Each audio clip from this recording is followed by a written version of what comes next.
السلام علیکم ورحمت الله وبرکاتہ ملګرو الله دې وکړي چې جوړ او روغ بس ملګرو په دغه ویډیو کې نن تاسو ته درې اهم داسې خوندور شیان درښیم چې هغه ستاسو منټو سکرین باد په کار هم راځي او ډېر لازمي او ډېر اهم دي ملګرو که چیرې تاسو غواړئ چې په فیسبوک باندې موږ سټوري د ملګرو دا ګورو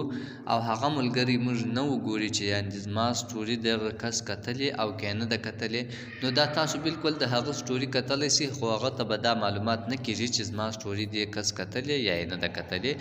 مثال کې طور پر تاسو غواړئ چې موږ دا سټوري پټه وګورو د هغه نه پرته معلومات ونه شي چې سټوري دی کس کتلې او که نه ده دوهم هغه طریقه ملګرو په دغه کې زه تاسو ته درښیم چې تاسو بیا څنګه کولی سئ چې د مسنجر میسجونه تاسو وګورئ او هغه ستاسو ملګري ته معلومات ونیسي چې د موږ میسج ده تر اوسه نه دی کتلی یعنې تاسو به هغه میسج کتلی هغه تصویر به م کتلی هغه وایس به م اورېدلی خو ستاسو ملګري ته به هغه ډاډ باندې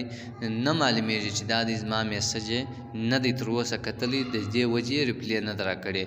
بهرحال په اصل کې به تاسو میسج کتلی وي دریم هغه شی چې کله هم تاسو سټوري وغواړئ چې د یو ملګري دا ډاونلوډ کړئ ویې ګورئ ډاونلوډ یې کړئ نو هغه تاسو کتلی هم سي ډاونلوډولی هم سي ستاسو هغه کس ته به معلومات نه کېږي نو ملګرو دا رقم دوه او درې نور سیټینګونه زه تاسو ته درښیم نو تاسو ویډیو پوره وګورئ انشاءالله تاسو ته به مکمل معلومات وسي نو ډېر لازمي ټاپک دی نو اوس ځو د ویډیو په طرف د ویډیو شروع کېدو نه مخکې ملګرو که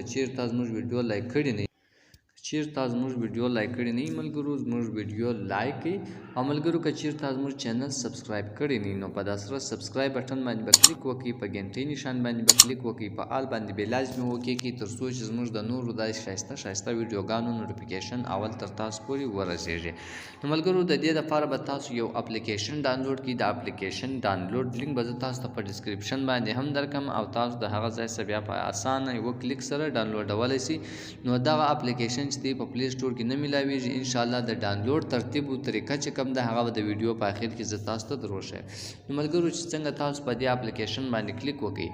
دې کې دلته تاسو ته لیکي چې یعنې تاسو به فیسبوک باندې لوګین کړئ لوګین ان ویت فیسبوک نو دلته به تاسو ملګرو د خپل فیسبوک سره دا لوګین کړئ نو زه اوس په لوګین باندې کلیک کوم خپل فیسبوک سره خلاصوم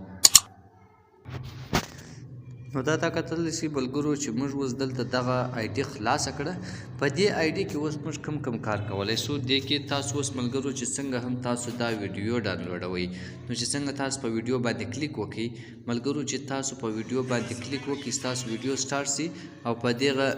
کون کې چې کوم د ډاونلوډ بټن دی چې په دې باندې څنګه تاسو کلیک وکړئ ملګرو ډایرکټ د ډاونلوډینګ شروع سي نو دا ستاسو ډاونلوډ ویډیو چې د ډاونلوډېږي دا یوه طریقه سوه دوهم هغه طریقه ده چې کله هم تاسو د چا سټوریانې ګورئ نو هغه به دلته تاسو خپل فیسبوک آی ډي خلاصه کړئ دلته به د هغه کس سټوریانې وګورئ بالکل چې هره سټوري تاسو ګورئ هغه ته به هېڅ پته هم نه لګېږي چې کومه سټوري کتل سوې او کومه سټوري نه ده کتل سوې نو ملګرو چې دلته څنګه تاسو په سټوري باندې کلیک وکړئ سټوري به م وګورئ او بیا چې چیرې تاسو غوښته چې موږ سټوري ډاونلوډ کړو نو په دا دوه ډاټا چې کوم دی په دې باندې به تاسو کلیک وکړئ دلته تاسو ته مارک از ویوز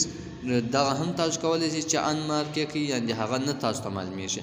او ریپورټ کولی هم سي اول اپشن چې کوم د ډاونلوډ دی چې څنګه په دې ډاونلوډ باندې کلیک وکړئ ستاسو دا کتلی شي ملګرو دلته د ډاونلوډ اپشن راشي ستاسو سټوري هم ډاونلوډ شي نو ملګرو دغه رقم تاسو په دغه اپلیکیشن په ذریعه سره ډېر ښه کارونه وکول سول نو ملګرو یو تاسو سټوري وکته هغه ته نه معلومیږي چې موږ سټوري کتل سوې دوهم د سټوري ډاونلوډ کړه دریم هغه میسجان چې مسنجر کې تاسو ته راغلي تاسو نه غواړئ چې موږ هغه کس وویني چې موږ مسنجر کتلی دی یعنې موږ ستا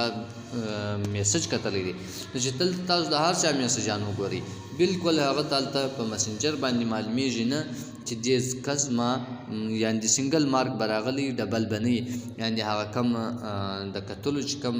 اپشن دی هغه به هغه ته نه شو کوي چې دا زما سټوري کتل سوې که نه ده کتل سوې زما میسج کتل سوی که نه دی کتل سوی نو ډېره ښایسته خوندوره طریقه ده کوم چیرې ویډیو خوښ شي ویډیو لایک د ملګرو سره شیر کړئ نو انشاءالله په نور دا ښایسته ښایسته ویډیوګانو کې به سره میلاویږو الله حافظ